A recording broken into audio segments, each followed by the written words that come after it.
Voyons maintenant comment nous sommes arrivés à optimiser le plan en fonction de la stratégie d'ajustement de la force de travail avec heures supplémentaires.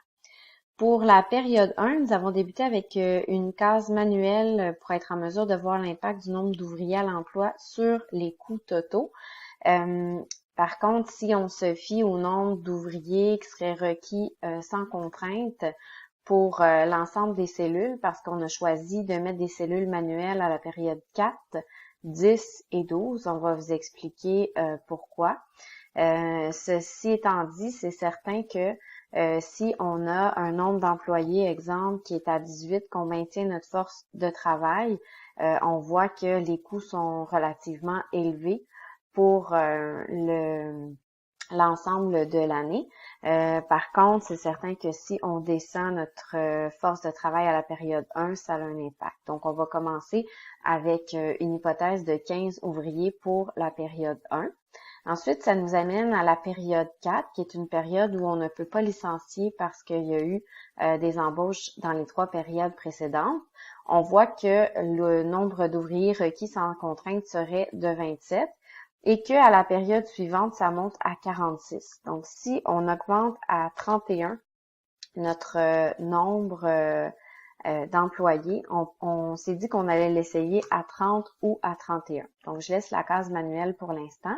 Ensuite, ça nous amène à la période 10. On voit que si j'embauche à la période 10, eh bien, je suis pas en mesure de licencier à la période 11 et 12. Et pour ce qui est de la période 13, je ne peux ni embaucher ni licencier. Donc, pour la période 10, on souhaitait la mettre manuelle également. Et exemple, si on maintient la force de travail en place, on est en mesure de licencier aux périodes qui suivent. Et pour ce qui est de la période 12, on va l'ajuster en fonction des précédentes.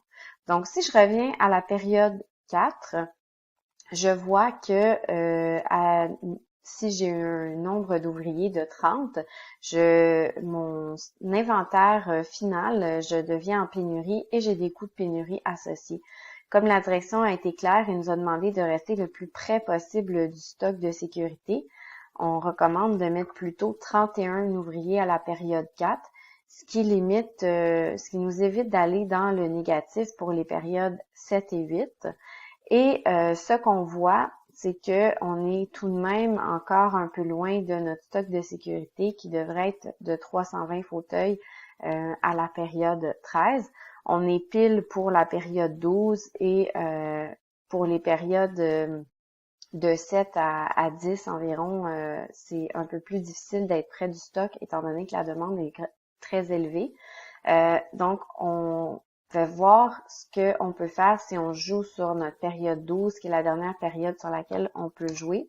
À 25 ouvriers, on arrive à un inventaire final de 297 fauteuils, comparativement au stock de sécurité qui doit tourner autour de 320.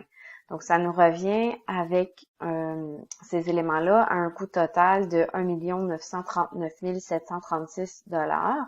Et par contre, si on termine avec 26 ouvriers à la période 12, on est pile sur notre stock de sécurité à 1 948 887 $. Donc, selon notre recommandation pour être le plus près possible du stock de sécurité, on recommanderait cette force de travail-là pour les 13 périodes. Et si la direction accepte qu'on diminue, qu'on soit un peu pas tout à fait sur la cible pour le stock de sécurité, on pourrait aussi avoir 25 ouvriers à la période 12. Donc, les deux possibilités sont là. C'est certain que selon les recommandations du cas, on nous demandait de faire tout ce qui était possible pour demeurer près du stock de sécurité.